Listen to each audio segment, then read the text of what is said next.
नमस्कार, स्वागत है आपका बिहार समाचार में। चलिए जानते हैं आज की बिहार की अब तक की सबसे बड़ी और महत्वपूर्ण खबरों के बारे में। सभी खबरें आपके लिए काम की होने वाली है, पर इससे पहले अगर आप चैनल पर नए हैं तो चैनल को सब्सक्राइब जरूर कर लें ताकि आपको बिहार की हर ताजा तरीन खबरें सबसे पहले मिल सके। तो चलिए शुरुआत करते हैं आज की पहली और बड़ी खबर से।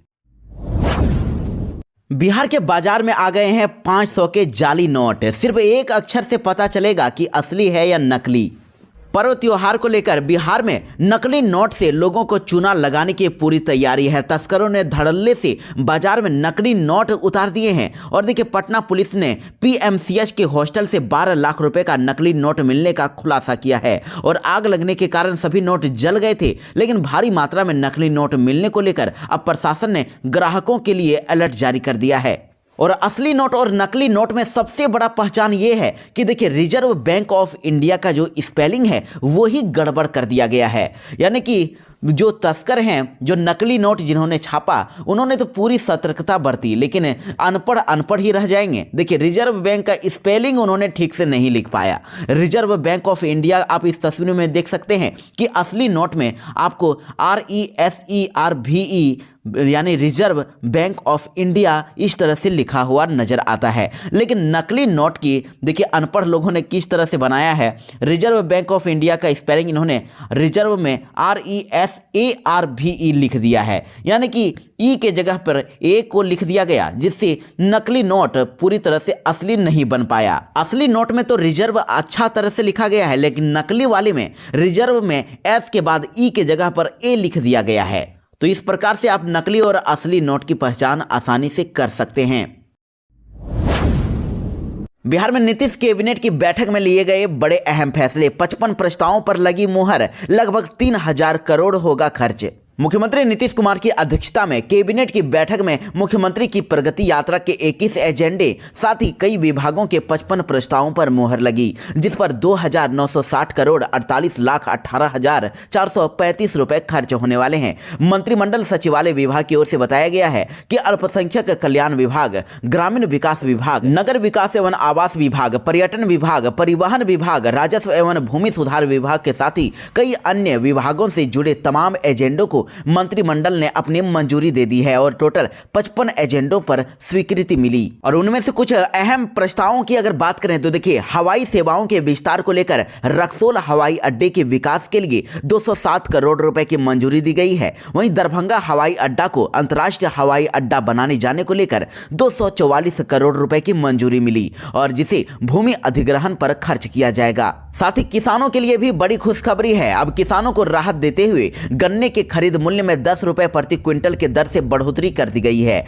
वहीं ग्रामीण कार्य विभाग के तहत अब बिहार के 246 जर्जर पड़े हुए और साथ ही जो खराब हो गए हैं उनके मरम्मत योग्य प्रखंड सह अंचल कार्यालय का निर्माण करने का फैसला लिया गया है, और जिस पर 16.62 करोड़ हर कार्यालय के लिए अब बजट का स्वीकृति दिया गया। इसके अलावा 62 ऐसे प्रखंड सह अंचल कार्यालय हैं जो बिल्कुल ही भवनहीन हैं, जहां पर बिल्कुल कार्यालय नहीं बना हुआ है। उनके निर्माण करने के लिए 30 करोड़ 74 लाख रुपए की प्रति कार्यालय मंजूरी दे दी गई है। इसके साथ ही आपको यह भी बता दें कि बिहार में अब पटना के अलावा राज्य के अलग जिलों में भी अब सीसीटीवी कैमरों की मदद से अब ट्रैफिक चालान काटा जाएगा। और 26 जिलों के 72 प्रमुख चौक चौराहों पर सीसीटीवी कैमरे लगाए जाएंगे। यानी कि पूरे बिहार में अब सीसीटीवी कैमरे की जगह लगाकर अब ट्रैफिक चालान काटने को लेकर ऐलान कर दिया गया है। 5 साल के रखरखाव के लिए 35 करोड़ 46 लाख रुपए का प्रावधान भी किया गया है। साथ ही बिहार सरकार ने अग्निशमन सेवा के कर्मियों यानी फायर ब्रिगेड के कर्मियों को अब बिहार पुलिस के सिपाहियों और हवलदारों की तरह ही वित्त विभाग के क्रमशः 2400 और 2800 के 3 ग्रेड पे में लाभ देने का फैसला ले लिया है। वहीं पटना विश्वविद्यालय यानी पटना यूनिवर्सिटी में अब नए छात्रावास हॉस्टल का निर्माण और पुराने छात्रावासों की मरम्मत करने के लिए 34 करोड़ 97 लाख रुपए की योजना की स्वीकृति मिली है। इसी प्रकार नीतीश कैबिनेट की बैठक में टोटल 55 प्रस्तावों पर मंजूरी दे दी गई है। बीपीएससी री एग्जाम की याचिका को हाईकोर्ट ने किया मंजूर। जल्द ही होगी सुनवाई। बीपीएससी की 17वीं पीटी परीक्षा रद्द करवाने को लेकर पटना हाईकोर्ट में दाखिल अपील को मंजूरी प्रदान कर दी गई है। पटना हाईकोर्ट में इस मामले की सुनवाई अब जल्द ही होगी और इसको लेकर तारीखों का ऐलान भी कर दिया गया है। और इसके बाद छात्रों में थोड़ी सी उम्मीद की किरण जगी है और सबकी नजरें अब हाईकोर्ट की सुनवाई पर अब अड़ी हुई है। वहीं बीपीएससी री एग्जाम की मांग को लेकर पटना हाईकोर्ट में 9 जनवरी को याचिका दाखिल की गई थी, तो अब हाईकोर्ट खुलने के बाद 15 जनवरी को अब इस मामले की सुनवाई होगी। तो वहीं देखिए, दूसरी तरफ आयोग ने 17वीं पीटी परीक्षा का अंतरिम आंसर की भी जारी कर दिया है। इसके साथ ही अब क्वेश्चन को लेकर आयोग ने अब अभ्यर्थियों से दावा आपत्ति भी मांगी है। इसके लिए 16 जनवरी तक समय कैंडिडेट्स को दिया गया है। इसके बाद फाइनल आंसर की जारी किया जाएगा और अभ्यर्थी बीपीएससी की वेबसाइट bpsc.nic.in पर जाकर आंसर की भी देख सकते हैं। लेकिन इसके बावजूद अगर हाईकोर्ट ने अगर 15 जनवरी को ही अगर फैसला सुना दिया तो फिर पूरा एग्जाम कैंसिल भी किया जा सकता है। बैंक से 50,000 रुपए निकालने के बाद पुलिस अब आपको घर तक छोड़ेगी। लोगों को लूट से बचाने को लेकर बगहा एसपी ने किया बड़ा ऐलान। बड़ी खबर आ रही है, पश्चिमी चंपारण के बगहा में पुलिस अब आम लोगों को लुटेरों से बचाने के लिए सूचना देने और आग्रह करने पर बड़े रकम की निकासी के दौरान बैंकों से पैसा लेकर घर जाने के दौरान सुरक्षा देगी। पुलिस 50,000 रुपए से ऊपर की रकम को अब बड़ी रकम मानकर सुरक्षा देने की व्यवस्था करेगी ताकि बैंकों से पैसा निकाल कर जा रहे लोगों से कोई लूट की वारदात ना हो जाए, लुटेरे रास्ते में ही उनसे पैसा लूट नहीं ले। इसके लिए बगहा पुलिस अब जिला के एसपी सुशांत सरोज ने अब बगहा में अलग अलग बैंकों के मैनेजर और साथ ही पुलिस अफसरों के साथ बैठक की। आपको बता दें कि बगहा के साथ पूरे बिहार में अपराधियों के द्वारा आम लोगों से रुपए की लूट की खबरें आती रहती है। इसलिए लुटेरों के निशाने पर अब विभिन्न बैंकों के ग्राहक सेवा केंद्र यानी कि सीएसपी चलाने वाले और साथ ही फाइनेंस कर्मियों के कर्मचारी भी रहते हैं। इसलिए अब बिहार पुलिस ने अब ऐसा ऐलान कर दिया है कि अगर आप 50,000 या उससे अधिक अगर बैंक से पैसा निकालते हैं तो आपको पुलिस अब घर तक छोड़ेगी। बिहार के बेघर और गरीब परिवारों के लिए हुआ बड़ा ऐलान। बिहार के इन परिवारों को मिलेगा जल्द ही पक्का मकान। जी हां, बिहार में वैसे बेघर परिवार या जो गरीब लोग हैं जिनके पास अपना खुद का मकान नहीं है या जो पक्के मकान में नहीं रह पाते हैं, जिनका कच्चा मकान है या फिर झोपड़ी में रहते हैं, उनके लिए अब सरकार ने बड़ी घोषणा कर दी है। अब उनकी अब पहचान की जा रही है। सर्वे अब स्टार्ट हो गया है बिहार में। इसके तहत 2,40,000 नए घर लोगों को बनाकर दिया जाएगा और इसके लिए सर्वे का काम 31 मार्च तक पूरा करने के लिए लक्ष्य रखा गया है। यानी कि 31 मार्च तक पूरे बिहार में सर्वे किया जाएगा। नई लिस्ट तैयार की जाएगी कि कौन से लाभुक ऐसे हैं जिनको पीएम आवास मिलना ही चाहिए। और बिहार की नीतीश सरकार ये काम कराने जा रही है। लेकिन देखिए, कई ऐसे लोग हैं जिनको घर का लाभ नहीं मिलेगा, जिनको पीएम आवास नहीं मिलेगा और वैसे लोग जिनके पास अपना खुद का अभी ही पक्का मकान है उनको घर नहीं दिया जाएगा। साथ ही घर का कोई भी सदस्य अगर 15,000 रुपए अगर प्रति महीने कमा रहा है तो भी घर नहीं मिलेगा। 3 पहिया या फिर 4 पहिया गाड़ी अगर किसी के घर में है तो भी पक्का मकान नहीं मिलेगा। साथ ही 50,000 या उससे अधिक अगर लोन की सीमा वाले किसान है तो उनको भी लाभ नहीं मिलेगा। जिनके पास किसान क्रेडिट कार्ड है उनको भी लाभ नहीं मिलेगा। साथ ही कोई भी सदस्य अगर सरकारी नौकरी कर रहे हैं तो उन परिवारों को भी लाभ नहीं दिया जाएगा। साथ ही देखिए, 5 एकड़ या उससे अधिक असिंचित भूमि वाले किसानों को भी इसका लाभ नहीं दिया जाएगा। तो देखिए, प्रधानमंत्री आवास योजना ग्रामीण के जरिए अब बिहार के हर लाभार्थी को मनरेगा के तहत श्रम लागत के साथ घर बनाने के लिए 1,30,000 रुपए मिलेगा और राज्य सरकार के द्वारा अलग से उन लाभार्थियों को जमीन खरीदने के लिए भी 1 लाख रुपए की आर्थिक सहायता मिलने वाली है। यानी कि टोटल मिलाकर 2,30,000 रुपए हर ग्रामीण को मिलने वाला है जो इस दायरे में आने वाले हैं। जो भी गरीब लोग हैं जिनका खुद का मकान नहीं है या फिर जो कच्चे मकान में रहते हैं उनको 2,30,000 रुपए घर बनाने के लिए दिया जाएगा, जमीन खरीदने के लिए दिया जाएगा। बिहार में छात्राओं को जल्द ही मिलेंगे 50,000 रुपए। नीतीश की कन्या उत्थान योजना को लेकर लड़कियों का लग गया है मेला। जी हां, बिहार के दरभंगा में स्थित ललित नारायण मिथिला यूनिवर्सिटी में बीते मंगलवार को छात्राओं की भीड़ उमड़ पड़ी। जैसे ही यूनिवर्सिटी खुली, सैकड़ों की संख्या में छात्राओं ने यूनिवर्सिटी परिसर में कन्या उत्थान योजना का आवेदन करने के लिए पहुंच गई। लंबी कतारें लग गई और इससे यूनिवर्सिटी में अफरा तफरी का भी माहौल बन गया।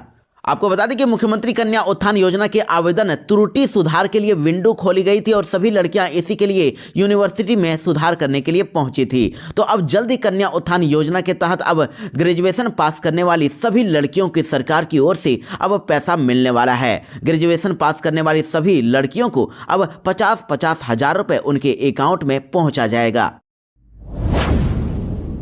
लालू यादव ने बिहार सरकार पर पोस्टर के जरिए किया बड़ा अटैक, कहा राइट टर्न का राइट वक्त। जी हां, बिहार में इस साल विधानसभा चुनाव होने वाले हैं और इससे पहले ही सभी राजनीतिक दलों के बीच अब आरोप और प्रत्यारोप का दौर शुरू हो गया है। सभी दलों के अपने अपने दावे और वादे हो रहे हैं। जहां एनडीए नीतीश कुमार के नेतृत्व में 225 सीटों के साथ फिर से सरकार बनाने का दावा कर रही है, तो वहीं देखिए तेजस्वी प्रसाद यादव की पार्टी, लालू यादव की पार्टी आरजेडी का दावा है कि 2025 में तेजस्वी यादव के नेतृत्व में ही बिहार में महागठबंधन की सरकार बनेगी। और इसी कड़ी में देखिए अब लालू प्रसाद यादव ने सोशल मीडिया पर पोस्ट करके सरकार पर बड़ा हमला बोल दिया है। लालू प्रसाद यादव ने एक पोस्टर पोस्ट किया है। इस पोस्टर में उन्होंने बिहार की मौजूदा सरकार और तेजस्वी यादव के वादों की तुलना कर दी है। इस पोस्टर में दो रास्ते दिखाए गए हैं, एक पर नीतीश पथ और दूसरा तेजस्वी पथ लिखा हुआ है। यानी कि पोस्टर में नीतीश पथ को टूटा हुआ दिखाया गया है, जबकि तेजस्वी वाले पथ को बिल्कुल साफ सुथरा और चकाचक दिखाया गया है। लालू यादव ने लिखा है कि सही का चुनाव करें, अब की बार बदलाव करें। एक पथ पर भ्रष्टाचार का गिरने वाला पुल है, बेरोजगारी है, गरीबी है, पलायन है, अपराध है, कराह रहा अपना बिहार है। लेकिन वहीं दूसरे पथ पर युवाओं के लिए नियुक्ति और रोजगार है, माई बहन का मान है, विधवाओं का सम्मान है, बुजुर्गों और दिव्यांगों का सहारा है। 200 यूनिट मुफ्त बिजली से बिल की बचत से रोशन होता घर है, नया बिल का संकल्प है और राइट टर्न लेगा बिहार इस बार तेजस्वी सरकार। मुख्यमंत्री नीतीश कुमार ने अब बिहार में चालान काटने को लेकर दिया नया आदेश, कहा बिहार में गाड़ियों के चालान काटने का अब ये तरीका नहीं चलेगा। जी हां, बिहार में ट्रांसपोर्टेशन को आसान बनाने के लिए नीतीश सरकार लगातार काम कर रही है। इसी कड़ी में अब मुख्यमंत्री ने एक और आदेश जारी कर दिया है, जिसके मुताबिक अब बिहार में यातायात नियमों का उल्लंघन करने वाले यानी कि ट्रैफिक नियम को जो भी तोड़ते हैं उन पर अब पुलिस वाले मोबाइल कैमरों से अब तस्वीर खींचकर चालान नहीं काट पाएंगे। उन्हें चालान काटने के लिए हर हाल में हैंड हेल्ड डिवाइस यानी कि HHD का मशीन का ही इस्तेमाल करना होगा। इसके साथ ही एक और नया आदेश ये भी जारी किया गया है कि बिहार में पुलिस अवर निरीक्षक यानी दारोगा रैंक से नीचे के पुलिसकर्मी चालान काटने के अधिकारी नहीं होंगे। और यह नियम पहले से प्रभावी है, लेकिन इस नियम को और भी ज्यादा सख्ती से पालन किया जाएगा। पुलिस वालों को चेतावनी दी गई है कि कोई भी मोबाइल से फोटो खींचकर किसी का चालान नहीं काटेंगे, उनको मशीन के जरिए ही चालान काटना होगा और इसका उल्लंघन करने वाले संबंधित पुलिसकर्मी और पदाधिकारी पर कार्रवाई की जाएगी। बिहार में शिक्षकों का हुआ इंतजार खत्म, आज से शुरू हुई ट्रांसफर पोस्टिंग प्रक्रिया। 1,90,000 शिक्षकों ने किया है आवेदन। जी हां, बिहार में ट्रांसफर पोस्टिंग प्रक्रिया अब शुरू हो गई है। बिहार में ट्रांसफर पोस्टिंग के लिए शिक्षा विभाग ने पहले फेज की लिस्ट भी जारी कर दी है। पहले फेज में कैंसर पीड़ित शिक्षकों की ट्रांसफर पोस्टिंग होगी। शिक्षा विभाग ने लेटर जारी करके बताया है कि इस कैटेगरी में 759 आवेदन मिले हैं और इसमें 47 नियमित शिक्षक और 260 विद्यालय अध्यापक, साथ ही 452 नियोजित शिक्षक हैं। इसमें दोनों विकल्प यानी कि जिले के अंदर ट्रांसफर और साथ ही दूसरे जिलों में ट्रांसफर को चुना गया है। तो 47 नियमित शिक्षकों के आवेदन में 35 को स्वीकार कर लिया गया है। डॉक्यूमेंट नहीं रहने के कारण 3 आवेदन पर विचार नहीं किया गया और 9 आवेदन अलग कैटेगरी सिलेक्ट करने के कारण पेंडिंग पड़ा हुआ है। ट्रांसफर पोस्टिंग के लिए जिन शिक्षक का भी नाम लिस्ट में आ रहा है उनको 7 दिनों के अंदर ही नई जगह पर ज्वाइन करना होगा। देखिए, शिक्षक का ट्रांसफर पोस्टिंग 4 फेज में होने वाला है। पहले फेज में तो असाध्य रोग जैसे कैंसर, किडनी, हार्ट, लीवर रोग से ग्रसित टीचर और उनके परिवार के लोगों का ट्रांसफर होगा। साथ ही ऑटिज्म, मानसिक और दिव्यांगता को मौका मिलेगा। विधवा और तलाकशुदा को भी इसी चरण में मौका मिलेगा और जिनका ट्रांसफर पोस्टिंग प्रक्रिया शुरू हो गई है। तो उसके बाद देखिए, दूसरे फेज में पति पत्नी के साथ रहने के आधार पर ट्रांसफर किया जाएगा। तीसरे फेज में ऐच्छिक स्थान से वर्तमान पद स्थापन की दूरी वालों को मौका मिलेगा। फिर चौथे चरण में घर से दूर रहने वाले पुरुष शिक्षकों को मौका मिलेगा। डीएलएड में एडमिशन को लेकर आई बड़ी खबर। डीएलएड संयुक्त प्रवेश परीक्षा के लिए आज से शुरू होगा आवेदन। जी हां, बिहार विद्यालय परीक्षा समिति ने डीएलएड संयुक्त प्रवेश परीक्षा 2025 यानी कि डीएलएड ज्वाइंट एंट्रेंस एग्जाम के लिए अब आज से आवेदन की अब डेट घोषित कर दी है। आज से प्रक्रिया शुरू हो गई है। जो भी बिहार में डीएलएड करना चाहते हैं वो आज से ही www.dledbihar.com की वेबसाइट पर जाकर आवेदन कर सकते हैं। आवेदन करने के लिए लास्ट डेट 22 जनवरी तक रखी गई है। इसके तहत पूरे बिहार भर के टोटल 306 डीएलएड कॉलेजों में 30,750 सीटों पर एडमिशन होने वाला है और डीएलएड के लिए एंट्रेंस एग्जाम 27 फरवरी से ऑनलाइन आयोजित की जाने की संभावना है और उसका रिजल्ट फिर 15 अप्रैल तक जारी कर दिया जाएगा। बिहार के लोगों को अभी नहीं मिलेगी ठंड से राहत। बिहार में 24 जिलों में मौसम विभाग ने जारी किया अलर्ट। बड़ी खबर आ रही है, बिहार में शीतलहर को लेकर आज मौसम विभाग ने टोटल 24 जिलों में अलर्ट जारी कर दिया है। बिहार का अभी समस्तीपुर जिला ही सबसे ज्यादा ठंड जिला है। यहाँ का टेम्परेचर 5 डिग्री सेल्सियस के आसपास चला गया और आपको बता दें कि मौसम विभाग के अनुसार मकर संक्रांति तक ऐसा ही मौसम रहने की संभावना जताई गई है। तो आज जिन जिलों में सबसे ज्यादा हाड़ कपा देने वाली ठंड पड़ने वाली है वे जिले हैं बिहार की पश्चिमी और पूर्वी चंपारण, सीतामढ़ी, शिवहर, मधुबनी, सुपौल, अररिया, किशनगंज, गोपालगंज, सिवान, मुजफ्फरपुर, दरभंगा, सारण, वैशाली, समस्तीपुर, सहरसा, मधेपुरा, पूर्णिया, खगड़िया, कटिहार, भागलपुर, मुंगेर, बांका, जमुई में आज कई जिलों में ठंड को लेकर अलर्ट जारी किया गया है। साथ ही लोगों को सावधानी बरतने की सलाह दी गई है। ठंड को लेकर लोगों को सतर्क रहने की सलाह दी गई है। इसके साथ ही कुछ ऐसे जिले हैं जहां पर आज बारिश भी होने वाली है। देखिए, मौसम विभाग का कहना है कि आज बक्सर, भोजपुर, भभुआ, अरवल, औरंगाबाद और रोहतास में भारी ठंड के बीच बारिश भी हो सकती है।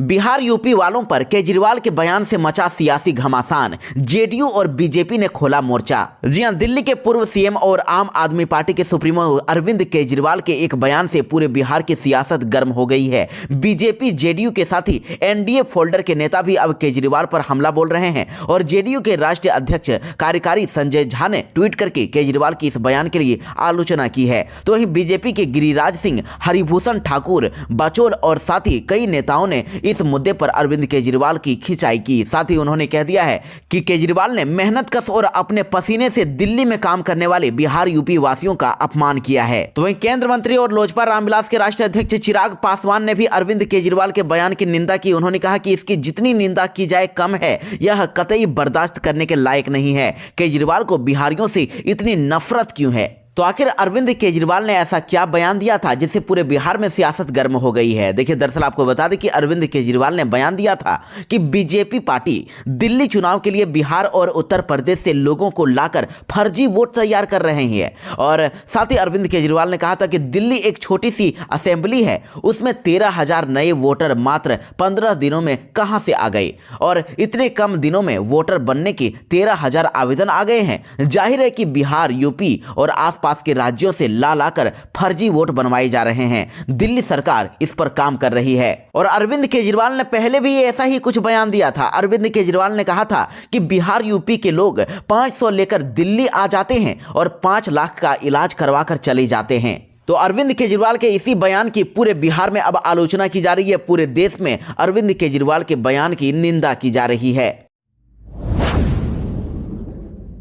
नीतीश कुमार की प्रगति यात्रा को लेकर सामने आया नया अपडेट। अब किसी भी जिलों में रात नहीं बिताएंगे मुख्यमंत्री नीतीश कुमार इन दिनों प्रगति यात्रा पर हैं और अब उनका तीसरे चरण की प्रगति यात्रा शुरू होने वाली है, जो कि 16 जनवरी से लेकर 29 जनवरी के बीच में चलेगी। और इस दौरान मुख्यमंत्री तीसरे चरण में 9 जिलों का भ्रमण करेंगे और साथ ही मंत्रिमंडल सचिवालय के अपर मुख्य सचिव एस सिद्धार्थ ने इस बात को लेकर चिट्ठी जारी की है कि अब मुख्यमंत्री नीतीश कुमार जिलों में समीक्षा बैठक भी करेंगे, लेकिन मुख्यमंत्री अपनी इस यात्रा के दौरान किसी भी जिले में रात्रि विश्राम नहीं करेंगे। मुख्यमंत्री को प्रगति यात्रा के दौरान कई बार जिलों में रुकना पड़ता है, लेकिन अब उन्होंने रात में किसी भी जिले में रुकने का फैसला अब बदल दिया है, यानी कि अब वो डायरेक्ट अब दूसरे जिले से पटना वापस लौट आएंगे। बिहार में संविदा कर्मियों के वेतन हुआ तय, पैक्स कर्मियों के मानदेय पर भी आया बड़ा अपडेट। बिहार सरकार ने संविदा पर बहाल चुनिंदा कर्मचारियों के वेतन को पुनर्निर्धारित कर दिया है। वेतन को तय कर दिया गया है और इसमें नियोजित आशु लिपिक और निम्न वर्गीय लिपिक शामिल हैं। इसके अलावा पैक्स कर्मियों के मानदेय और भत्ता पर भी अपडेट आया है और इसे तय करने के लिए अब दूसरी बार कमेटी का गठन किया गया है। अब 5 सदस्यीय नई कमेटी पैक्सों में एक समान मानदेय भत्ता निश्चित करेगी। तो देखिए, मिली जानकारी के अनुसार अब संविदा पर बहाल आशु लिपिक को अब 30,000 रुपए और निम्न वर्गीय लिपिक को 25,000 रुपए हर महीने मानदेय का भुगतान किया जाएगा। इसके साथ ही पैक्स कर्मियों के मानदेय और भत्ता भुगतान की स्थायी व्यवस्था बनाने का निर्देश दिया गया है। कार्मिक नियमावली का अध्ययन करते हुए अधिनियम के स्वरूप मानदेय भत्ता तय करने को कहा गया है। नीरज कुमार ने तेजस्वी यादव के उम्मीदवार खोजो यात्रा पर कसा तंज। कहा कि बिहार में अब खेला नहीं, एनडीए का मेला होगा। बिहार विधानसभा चुनाव अब नजदीक आने वाले हैं और जिसको लेकर अब बढ़ती सरगर्मी और राजनीतिक बयानबाजियां तेज हो गई है। देखिए, जेडीयू ने अब तेजस्वी यादव पर बड़ा हमला बोलते हुए आरजेडी पर निशाना साधा है। जेडीयू के प्रवक्ता नीरज कुमार ने कहा है कि बिहार में खेला नहीं बल्कि एनडीए का मेला होगा और तेजस्वी यादव उम्मीदवार खोजो यात्रा पर निकल रहे हैं। लेकिन इस बार चुनावी मुहिम में नया जोश और ऊर्जा दिखाई देगी और इसकी शुरुआत एनडीए के सभी घटक दल अब खरमास के बाद बगहा में करने वाले हैं। उन्होंने कहा कि एनडीए के सभी दलों के प्रवक्ता एक मंच पर आ जाएं और दावा किया कि 2025 में 225 सीट जीतकर नीतीश के नेतृत्व में फिर से सरकार बनाई जाएगी। बिहार में अगर कोई भी सड़क किनारे अब गाड़ी खड़ा करेंगे तो हो जाइए सावधान। बिहार परिवहन विभाग चला रहा है अभियान। जी हां, बिहार में नेशनल हाईवे और स्टेट हाईवे यानी कि मेन रोड पर खराब या फिर लावारिस पड़े बस और ट्रकों को हटाने को लेकर अब कार्रवाई की जाने वाली है। इसको लेकर परिवहन विभाग ने सभी जिलों को अब डीटीओ, एडीटीओ और एमवीवाई साथ ही ईएसआई को अलग अलग हाईवे को चिन्हित करके वाहनों का फोटोग्राफ लिस्ट तैयार करने का अब निर्देश दे दिया है। यानी कि मेन रोड पर अगर कोई भी लावारिस गाड़ी अगर ऐसी ही पड़ी हुई रहेगी तो इस पर अब परिवहन विभाग अब कार्रवाई करने वाली है। परिवहन विभाग का कहना है कि लावारिस गाड़ियों के कारण सड़क किनारे पड़े रहने से गाड़ी संचालन में रुकावट आती है। इससे यातायात की गति प्रभावित हो रही है और दुर्घटनाओं का खतरा बढ़ गया है। इसलिए अब कई ऐसी गाड़ियां हैं जो लावारिस सड़कों पर पड़ी हुई है। इन गाड़ियों की एक लिस्ट बनाई जाएगी और ये पता लगाया जाएगा कि इन गाड़ियों को किसी पुलिस केस के तहत जब्त किया गया है या फिर पुलिस के द्वारा कोई कार्रवाई की गई है तो फिर उसकी जानकारी प्राप्त किया जाएगा और आगे की कार्रवाई के लिए आवश्यक कदम उठाया जाएगा। आईटीआई अनुदेशक अभ्यर्थियों ने बीटीएससी कार्यालय का किया घेराव। कहा रिजल्ट जारी करें और जल्द ही कराएं ज्वाइनिंग। जी हां, बिहार में तकनीकी सेवा आयोग अर्थात बीटीएससी कार्यालय के बाहर सैकड़ों आईटीआई अनुदेशक भर्ती के अभ्यर्थियों ने जमकर प्रदर्शन किया। अभ्यर्थियों ने कहा कि 2023 में वैकेंसी आई थी और 24 के अप्रैल तक सभी परीक्षा पूरी कर ली गई, लेकिन अभी तक रिजल्ट नहीं जारी हुआ है। अभ्यर्थियों ने कहा कि आयोग के सामने हम मांग कर रहे हैं, इसलिए हम लोग मांग करने के लिए पहुंचे हैं कि जल्द ही रिजल्ट जारी करें और हमारी नियुक्ति कराएं। बिहार में जल्द ही बनेगा दरभंगा एयरपोर्ट। 244 करोड़ 60 लाख की मिली स्वीकृति। जी हां, मुख्यमंत्री नीतीश कुमार की अध्यक्षता में हुई बिहार कैबिनेट की बैठक में 55 प्रस्तावों पर मुहर लगी है और इसमें दरभंगा एयरपोर्ट को लेकर भी बड़ा डिसीजन लिया गया है। इस बैठक में दरभंगा एयरपोर्ट को इंटरनेशनल एयरपोर्ट बनाने के उद्देश्य से 89.75 एकड़ भूमि के अधिग्रहण के लिए 244 करोड़ 60 लाख 79 हजार रुपए की प्रशासनिक स्वीकृति दी गई है। यानी कि एयरपोर्ट बनाने के लिए जिनका भी घर, जिनका भी जमीन लोगों का अगर इस जमीन के अंदर आता है तो फिर उनको मुआवजा दिया जाएगा। इसके साथ ही पूर्वी चंपारण जिले के स्थित रक्सौल हवाई अड्डा के विकास के लिए भी एक्स्ट्रा 139 एकड़ भूमि अधिग्रहण के लिए 207 करोड़ 70 लाख 46 हजार रुपए खर्च करने की मंजूरी दे दी गई है।